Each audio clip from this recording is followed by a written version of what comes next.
દિવસે ને દિવસે ગરમીનો પારો વધતો જઈ રહ્યો છે ત્યારે ડભોઈમાં આકરી ગરમીને પગલે ડભોઈના રોડ રસ્તાઓ સુમસામ ભાસી રહ્યા છે। ડભોઈમાં તાપમાનનો પારો 44 ડિગ્રીને પાર કરી જતા રસ્તાઓ પર જાણે અઘોષિત કર્ફ્યુ જેવો માહોલ જોવા મળી રહ્યો છે।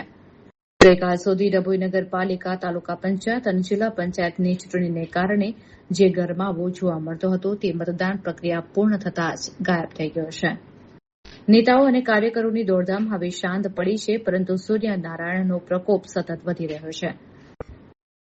ગરમીથી બચવા માટે લોકોએ આપમેળે જ સવારના 11 વાગ્યા બાદ સૂર્યના આકરા કિરણોને કારણે શહેરના મુખ્ય બજારો અને ગલીઓને સુમસામ બની જાય છે।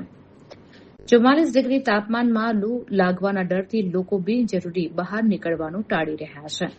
આગામી દિવસોમાં જો હીટવેવની આગાહી યથાવત રહેશે તો સામાન્ય નાગરિકોની મુશ્કેલીમાં વધારો થઈ શકે છે। તંત્ર દ્વારા પણ બપોરના સમયે સાવચેત રહેવા અને પૂરતું પાણી પીવાની સલાહ આપવામાં આવી રહી છે।